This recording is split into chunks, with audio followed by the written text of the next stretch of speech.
এয়া আকাশবাণী গুৱাহাটী বিদ্যাৰ্থীৰ অনুষ্ঠান।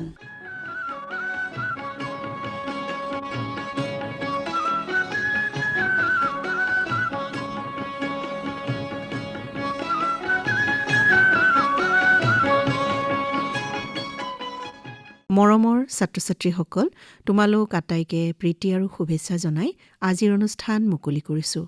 আজি হাইস্কুল শিক্ষান্ত পৰীক্ষাৰ পৰীক্ষাৰ্থীসকলৰ বাবে সাধাৰণ বিজ্ঞান বিষয়ৰ প্ৰশ্নোত্তৰ আছে। আজি তোমালোকৰ সাধাৰণ বিজ্ঞান পাঠ্যপুথিৰ মানুহৰ চকু আৰু বাৰে বৰণীয়া পৃথিৱী শীৰ্ষক পাঠৰ পৰা কিছু প্ৰশ্নোত্তৰ আলোচনা কৰিবলৈ লোৱা হৈছে। তোমালোকৰ বাবে আজিৰ প্ৰশ্নোত্তৰ যুগুতাই আগবঢ়াইছে পুথিমাৰী উচ্চতৰ মাধ্যমিক বিদ্যালয়ৰ অৱসৰী বিষয় শিক্ষক গৌতম দাসে। ছাত্ৰ ছাত্ৰীসকল, তোমালোক আটাইকে হাইস্কুল শিক্ষান্ত পৰীক্ষাৰ বাবে শুভেচ্ছা জনালোঁ। ছাত্ৰ ছাত্ৰীসকল, যিকোনো বিষয়তে ভাল ফলাফল পাবলৈ হ'লে পাঠ্যপুথি খৰচি মাৰি পঢ়িব লাগিব। বিজ্ঞান বিষয়ৰ পাঠত তোমালোকে পাঠটিৰ লগত জড়িত চিত্ৰসমূহ লগতে সেই চিত্ৰসমূহৰ বিভিন্ন অংশসমূহ ভালদৰে অনুশীলন কৰা উচিত। এই ক্ষেত্ৰত জীৱবিজ্ঞান অংশৰ পৰা যিসমূহ প্ৰশ্ন আহে সেই প্ৰশ্নসমূহৰ উত্তৰ ভালদৰে দিবলৈ হ'লে পাঠৰ লগত জড়িত চিত্ৰসমূহো ভালদৰে অধ্যয়ন কৰা উচিত। ছাত্ৰ ছাত্ৰীসকল, আজি আমি প্ৰশ্নোত্তৰ শিতানত মানুহৰ চকু আৰু বাৰে বৰণীয়া পৃথিৱী এই পাঠটিৰ লগত জড়িত কিছু প্ৰশ্ন আৰু উত্তৰৰ বিষয়ে আলোচনা কৰিম। তোমালোকে এতিয়ালৈকে নিশ্চয় পাঠ্যক্ৰমত অন্তৰ্গত পাঠসমূহ ভালদৰে পঢ়ি বুজি লৈছাই। তথাপিও এতিয়াও যদি পাঠসমূহৰ কিছু অংশ বুজিবলৈ ৰৈ গৈছে, তেতিয়াহ'লে সোনকালে পাঠসমূহ পঢ়ি বুজি ল'বা। মানুহৰ চকুৰ বিষয়ে বিভিন্ন ধৰণৰ প্ৰশ্ন হ'ব পাৰে। প্ৰশ্ন: মানৱ চকু কি? উত্তৰ: মানুহৰ চকুযোৰ হ'ল এক অমূল্য আৰু অতি সংবেদনশীল অংগ। চকুৱে মানুহক চাৰিওকাষৰ বাৰে বৰণীয়া পৃথিৱীখন প্ৰত্যক্ষ কৰোৱায়। প্ৰশ্ন: কৰ্ণিয়া কি?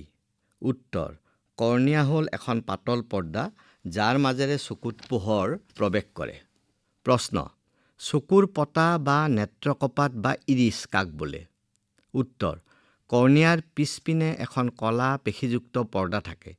এই পৰ্দাখনে চকুৰ মণিৰ আকাৰ নিয়ন্ত্ৰণ কৰে। ইয়াকে ইৰিছ বোলে। প্ৰশ্ন: চকুৰ মণি কি? উত্তৰ: চকুৰ মণি হ'ল নেত্ৰকপাটত থকা এটা সৰু মধ্যবিন্দা বা ছিদ্ৰ, যিয়ে চকুত প্ৰৱেশ কৰা পোহৰৰ পৰিমাণ নিয়ন্ত্ৰণ তথা নিয়মীয়া কৰে। ছাত্ৰ ছাত্ৰীসকল, এনেধৰণৰ প্ৰশ্নবোৰৰ উত্তৰ লিখোঁতে বা অভ্যাস কৰোঁতে তোমালোকে মানৱ বা মানুহৰ চকুৰ চিত্ৰটো ভালদৰে চাই চকুৰ বিভিন্ন অংশসমূহৰ স্থানবোৰ মনত ৰাখি প্ৰশ্নসমূহৰ উত্তৰ অনুশীলন কৰিবা। আন এটি প্ৰশ্ন লৈছোঁ: চকুৰ লেন্স বুলিলে কি বুজা? উত্তৰ: চকুৰ লেন্স হ'ল এবিধ আঁহযুক্ত জেলি সদৃশ পদাৰ্থৰে গঠিত অংশ। চকুৰ লেন্স নেত্ৰকপাটৰ পিছপিনে থকা এক উত্তল লেন্স, যিয়ে অক্ষিপটত প্ৰতিবিম্ব গঠন কৰিবলৈ প্ৰয়োজনীয় ফকাছ দৈৰ্ঘ্য নিয়ন্ত্ৰণ কৰে। প্ৰশ্ন: চিলিয়াৰী পেশী কি? উত্তৰ: চকুৰ লেন্সক এক উপযুক্ত অৱস্থাত ধৰি ৰখা আৰু তাৰ ফকাছ দৈৰ্ঘ্যৰ পৰিৱৰ্তন ঘটোৱা পেশীক চেলিয়াৰী পেশী বোলে। প্ৰশ্ন: অক্ষিপট বা ৰেটিনা কি? উত্তৰ: অক্ষিপট হ'ল চকুত থকা এখন অসংখ্য পোহৰ সংবেদী কোষযুক্ত কোমল পৰ্দা, য'ত সৎ আৰু ওলোটা প্ৰতিবিম্ব তৈয়াৰ হয়। প্ৰশ্ন: পোহৰ সংবেদী কোষ বুলিলে কি বুজায়? উত্তৰ: পোহৰ সংবেদী কোষসমূহ ৰেটিনাত থাকে। পোহৰ পৰিলে এই পোহৰ সংবেদী কোষসমূহ সক্ৰিয় হৈ পৰে। পোহৰ সংবেদী কোষসমূহ সক্ৰিয় হৈ বৈদ্যুতিক সংকেত উৎপন্ন কৰে। প্ৰশ্ন: উপযোজন ক্ষমতা বুলিলে কি বুজায়? উত্তৰ: আমাৰ চাৰিওকাষে থকা বিভিন্ন বস্তুসমূহৰ দূৰত্ব অনুযায়ী চকুৰ লেন্সৰ ফকাছ দৈৰ্ঘ্য মিলাই ল'ব পৰা সামৰ্থ্যকে উপযোজন ক্ষমতা বোলে। প্ৰশ্ন: চকুৰ নিকটবিন্দু বুলিলে কি বুজা? উত্তৰ: চকুৰ পৰা ন্যূনতম দূৰত্ব, যিটো দূৰত্বত বস্তু এটা স্পষ্টকৈ আৰু বিনা কষ্টে দেখা পোৱা যায়, তাকে চকুৰ নিকটবিন্দু বুলি কোৱা হয়। প্ৰাপ্তবয়স্ক যুৱক-যুৱতীৰ সুস্থ চকুৰ বাবে দৃষ্টিৰ ন্যূনতম দূৰত্ব হ'ল 25 চেণ্টিমিটাৰ। প্ৰশ্ন, চকুৰ দূৰবিন্দু কি? উত্তৰ, চকুৱে বস্তু এটা স্পষ্টকৈ দেখিবলৈ পোৱা আটাইতকৈ দূৰৰ বিন্দুটোক চকুৰ দূৰবিন্দু বোলা হয়। প্ৰাপ্তবয়স্ক যুৱক-যুৱতীৰ সুস্থ চকুৰ বাবে দূৰবিন্দু অসীমত থাকে। এইবাৰ লৈছোঁ আন এটি প্ৰশ্ন, দৃষ্টিৰ পৰিসৰ বুলিলে কি বুজায়? ইয়াৰ উত্তৰটো হ'ব, চকুৰ নিকটবিন্দু আৰু দূৰবিন্দুৰ মাজৰ দূৰত্বকে দৃষ্টিৰ পৰিসৰ বোলা হয়। উদাহৰণস্বৰূপে, সুস্থ চকুৰ দৃষ্টিৰ পৰিসৰ হ'ল 25 চেণ্টিমিটাৰ আৰু অসীমৰ মাজৰ দূৰত্ব। ছাত্ৰ-ছাত্ৰীসকল, এইবাৰ আমি চকুত হোৱা বিভিন্ন বিকাৰৰ পৰা হ'ব পৰা প্ৰশ্নসমূহৰ উত্তৰৰ বিষয়ে আলোচনা কৰিম। প্ৰশ্ন, ছানি পৰা বা কেটেৰেক্ট ৰোগ কি? উত্তৰ, বিশেষকৈ বয়সীয়াল লোকসকলৰ মাজত কেটেৰেক্ট ৰোগ দেখা যায়। এনে অৱস্থাত চকুৰ লেন্সখন দুগ্ধ সদৃশ আৰু অস্পষ্ট হৈ পৰে। এনে হোৱাৰ ফলত আংশিক বা সম্পূৰ্ণভাৱে দৃষ্টিশক্তি নাইকিয়া হয়। প্ৰশ্ন, মায়োপিয়া বা নিকট দৃষ্টিগ্ৰস্ততা কি? উত্তৰ, মায়োপিয়া হ'ল এনে এবিধ চকুৰ বিকাৰ য'ত ওচৰৰ বস্তুবোৰ স্পষ্টকৈ দেখা পায় কিন্তু দূৰৈৰ বস্তুবোৰ স্পষ্টকৈ দেখা নাপায়। প্ৰশ্ন, হাইপাৰমেট্ৰপিয়া বা দূৰদৃষ্টিগ্ৰস্ততা কি? উত্তৰ, এনে ৰোগৰ ক্ষেত্ৰত দূৰৰ বস্তুবোৰ স্পষ্টকৈ দেখা পায় কিন্তু ওচৰৰ বস্তুবোৰ ভালদৰে দেখা নাপায়। প্ৰশ্ন, প্ৰেছ'বায়োপিয়া কি? উত্তৰ, প্ৰধানকৈ বয়সীয়াল লোকৰ ক্ষেত্ৰত এনেধৰণৰ বিকাৰ দেখা যায়। এনে বিকাৰত চকুৰ উপযোজন ক্ষমতা কমি আহে। প্ৰশ্ন, বৰ্ণালী বুলিলে কি বুজায়? উত্তৰ, প্ৰিজম এটাৰ মাজেৰে বগা পোহৰৰ কিৰণ পাৰ হৈ গৈ এখন পৰ্দাত নিৰ্গত হোৱা পোহৰৰ কিৰণৰ বিভিন্ন ৰঙৰ স্পষ্ট উপাংশবোৰেই হ'ল বৰ্ণালী। প্ৰশ্ন, বিচ্ছুৰণ কি? উত্তৰ, প্ৰিজমৰ মাজেৰে বগা পোহৰ পাৰ হৈ ইয়াৰ উপাংশ বিভিন্ন ৰঙলৈ পৃথক হোৱা পৰিঘটনাক পোহৰৰ বিচ্ছুৰণ বোলা হয়। ছাত্ৰ-ছাত্ৰীসকল, মানুহৰ চকু আৰু বাৰেবৰণীয়া পৃথিৱী এই অধ্যায়ৰ পৰা প্ৰশ্নসমূহৰ উত্তৰ দিবলৈ হ'লে পোহৰৰ প্ৰতিফলন আৰু প্ৰতিসৰণৰ বিষয়ে ভালদৰে জানি বুজি ল'বা। ছাত্ৰ-ছাত্ৰীসকল, এইবাৰ আমি কিছু বহু বিকল্পী প্ৰশ্নোত্তৰৰ বিষয়ে আলোচনা কৰিম। প্ৰশ্ন, স্বাভাৱিক চকুৰ বাবে স্পষ্ট দৃষ্টিৰ নিম্নতম দূৰত্ব হ'ল এ 25 চেণ্টিমিটাৰ, বি 25 চেণ্টিমিটাৰতকৈ বেছি, চি 25 চেণ্টিমিটাৰতকৈ কম, ডি 20 চেণ্টিমিটাৰ। ইয়াৰ শুদ্ধ উত্তৰ এ 25 চেণ্টিমিটাৰ। প্ৰশ্ন, আকাশৰ ৰং নীলা হোৱাৰ কাৰণ? এ সূৰ্যৰ পোহৰৰ বিক্ষেপণ, বি পোহৰৰ বিচ্ছুৰণ, চি সূৰ্যৰ পোহৰৰ প্ৰতিসৰণ, ডি সূৰ্যৰ পোহৰৰ প্ৰতিফলন। ইয়াৰে শুদ্ধ উত্তৰ এ অৰ্থাৎ সূৰ্যৰ পোহৰৰ বিক্ষেপণ। প্ৰশ্ন, চকুত প্ৰৱেশ কৰা পোহৰৰ পৰিমাণ নিয়ন্ত্ৰণ কৰা চকুৰ অংশটোৰ নাম কি? এ অক্ষিপট, বি কৰ্ণিয়া, চি চকুৰ মণি, ডি চকুৰ পতা বা নেত্ৰকপাট। ইয়াৰে শুদ্ধ উত্তৰটো হ'ব ডি চকুৰ পতা বা নেত্ৰকপাট। প্ৰশ্ন, মানুহৰ অক্ষিপটত কিমান প্ৰকাৰৰ আলোকগ্ৰাহী বা পোহৰৰ সংবেদী কোষ থাকে? এ 1, বি 2, চি 3, ডি 4। শুদ্ধ উত্তৰটো হ'ব বি 2। মায়োপিয়া ঠিক কৰিবলৈ কোনবিধ লেন্স ব্যৱহাৰ কৰা হয়? এ উত্তল লেন্স, বি অৱতল lens, C bifocal lens, D ওপৰৰ এটাও নহয়। উত্তৰটো হ'ব বি অৱতল লেন্স। প্ৰশ্ন, চকুৰ কি ত্ৰুটি থাকিলে এজন ব্যক্তিয়ে ওচৰৰ বস্তু ভালকৈ দেখা নাপায় কিন্তু দূৰৰ বস্তু স্পষ্টকৈ দেখা পায়? A myopia, B hypermetropia, C presbyopia, D ওপৰৰ এটাও নহয়।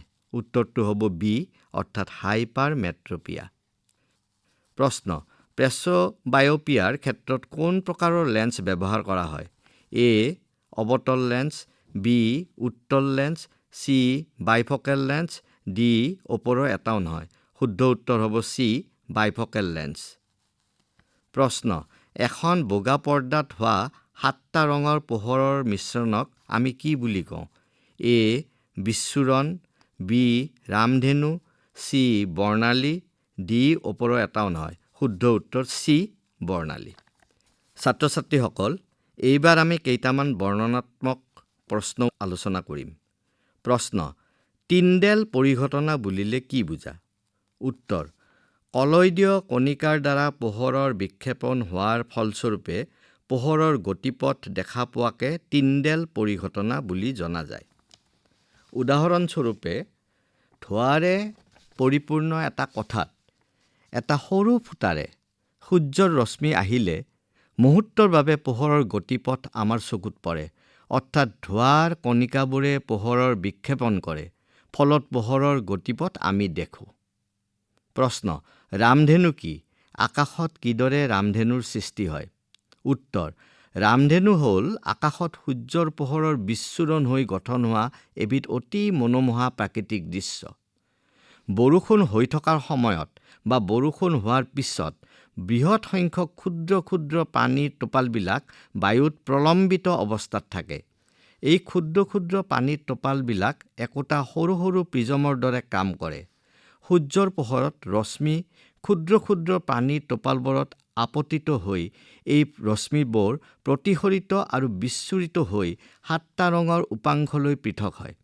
মুঠতে সূৰ্যৰ ৰশ্মি ক্ষুদ্ৰ টোপালবোৰত আভ্যন্তৰীণভাৱে প্ৰতিফলন ঘটে আৰু শেষত বৰষুণৰ টোপালৰ পৰা বাহিৰলৈ ওলাওঁতে পুনৰ প্ৰতিসৰিত হয়।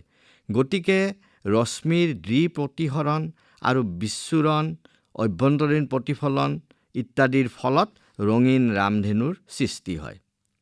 ছাত্ৰ ছাত্ৰীসকল, এইবাৰৰ প্ৰশ্নটো হ'ল, মুকলি আকাশৰ ৰং নীলা হয় কিয়? উত্তৰ: বায়ুমণ্ডলত থকা সূক্ষ্ম কণিকাবোৰে চুটি তৰংগদৈৰ্ঘ্যৰ নীলা ৰং বিক্ষেপণ কৰে। এই নীলা ৰং বিক্ষেপণ হোৱাৰ ফলত আমি আকাশখন নীলা দেখোঁ। মন কৰিবলগীয়া যে চুটি তৰংগদৈৰ্ঘ্যৰ ৰং অধিক বিক্ষেপিত হয় আৰু দীঘল তৰংগদৈৰ্ঘ্যৰ ৰং কমকৈ বিক্ষেপণ হয়। এইবাৰৰ প্ৰশ্ন: সূৰ্যোদয় আৰু সূৰ্যাস্তৰ সময়ত সূৰ্য আৰু চাৰিওফালৰ ৰং কিয় ৰঙা হয়? ৰাতিপুৱা আৰু আবেলি সূৰ্যই দিগন্তৰ ওচৰত অৱস্থান লয়।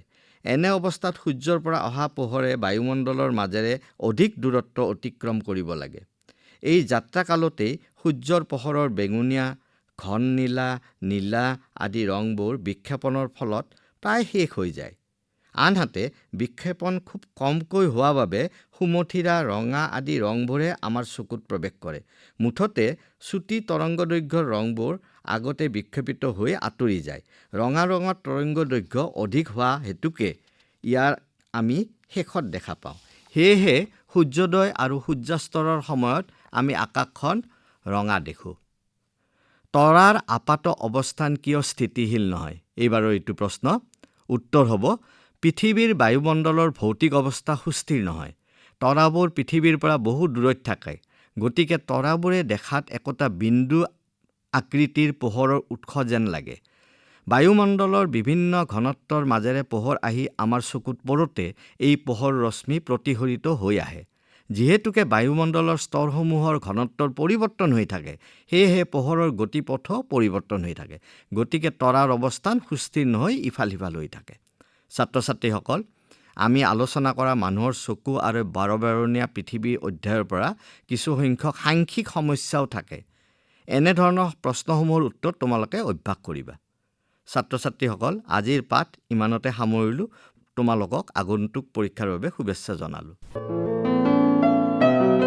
হাইস্কুল শিক্ষান্ত পৰীক্ষাৰ পৰীক্ষাৰ্থীসকল, তোমালোকৰ সাধাৰণ বিজ্ঞান পাঠ্যপুথিৰ পাঠ মানুহৰ চকু আৰু বাৰেবৰণীয়া পৃথিৱীৰ পৰা কিছু প্ৰশ্নোত্তৰ আজি আলোচনা কৰা হ'ল। তোমালোকৰ বাবে আজিৰ এই প্ৰশ্নোত্তৰ যুগুতাই আগবঢ়ালে পুথিমাৰী উচ্চতৰ মাধ্যমিক বিদ্যালয়ৰ অৱসৰী বিষয় শিক্ষক গৌতম দাসে। আজিলৈ আমাৰ সময়ো হৈ আহিল।